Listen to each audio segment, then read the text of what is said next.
Hi, I'm Gareth Marlowe. I want to talk to you today about these things. So this is the controller, a Joy-Con from a Nintendo Switch. It's quite a complicated device. It's got a number of little switches and buttons as a controller. There's a little sort of joystick thing here. But inside here there's also quite a lot of quite cool technology. So it's Bluetooth, it has motion sensors so it can detect its orientation. And down here there's an infrared camera which is used for some games and for some applications, so it's quite clever. Now the other thing about these things is you get two of them when you buy a Switch. Switch is a relatively cheap console, but if you want to get more, they're pretty expensive, so you generally need to use them in pairs. They cost about £65 for a pair of them. If you just want to buy one, I think they're £42, and even if you're buying a third-party clone rip-off one, then they're still sort of £40 odd for a pair. So not cheap. And the problem that I ran into last week was that one of these had stopped holding its charge. So you sort of has a charging dock and you plug it in there and then you'd start playing with it, and pretty soon this little light would flash up on the screen saying low battery. So I thought there was a battery problem. This one's about 15 months old. So I kind of looked into it. Nintendo won't replace the battery. Essentially it's a throw it away and buy another one once it's outside of its warranty, and that's a lot of money. That's 40 quid just to get one of these is a lot of money, and it felt like I wasn't happy just to accept that and to send this off to landfill. So I went online, went to Amazon, found a third-party replacement battery which came with a nice little tiny screwdriver to help you get these little miniature screws apart, or take those out to get the thing apart. And what I actually discovered was that the problem wasn't the battery. The battery was actually fine. There was just a little ribbon cable that connects, when you open this thing up, that connects the two halves of the thing together, and one of these ribbon cables had come slightly loose, so the pins which were leading to charge the battery weren't quite working or something. So it took a little wiggle, bit of fiddling around, looking at some YouTube videos, and I put this thing back together and I got it working. So actually I didn't need the battery at all, I just needed the little tiny screwdriver. So the point of today's talk really is about this kind of repairability of hardware. Because I kind of think when I was a kid, something like this, it would have just had standard Phillips screws in the back.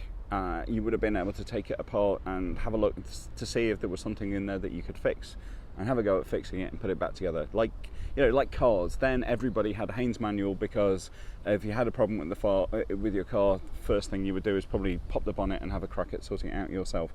And actually, once you had the right screwdriver, this wasn't too hard to sort out.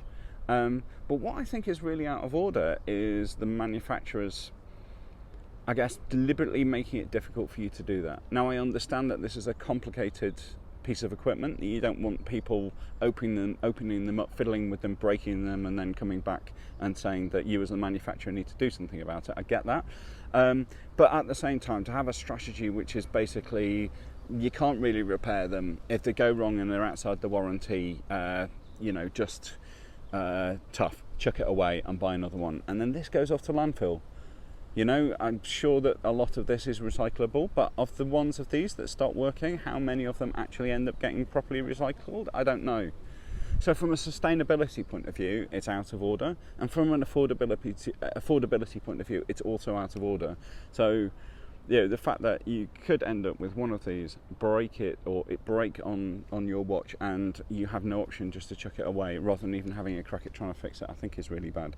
So I think that hardware manufacturers, you have an obligation really from a sustainability point of view to, if something is feasibly simply repairable, in that sort of open the top, see if there's a loose wire, shove it back in and screw it back together, I don't think you should be in the business of making that difficult for people to do. It shouldn't require some sort of weird 3-point screwdriver to get these things apart, particularly given that once you do that, it's 4 screws, open it up and shove in a wire. Nothing really complicated there. So building in this planned, well, not planned obsolescence, but planned if it breaks, you dispose of it, and there's no way you can really fix it, I think is really out of order. And yeah, most of my life I've spent working in software which is not in the business of making tangible stuff like this. It's just arranging ones and noughts into the right order. But I am now working more and more with organisations that do have hardware as part of what they do. You know, and I would encourage all of you who are working in those organisations designing products like this, just think about whether or not there's any feasible repairability in the hardware that you're producing, and whether or not that can be enabled just to self-service for the people who buy your products.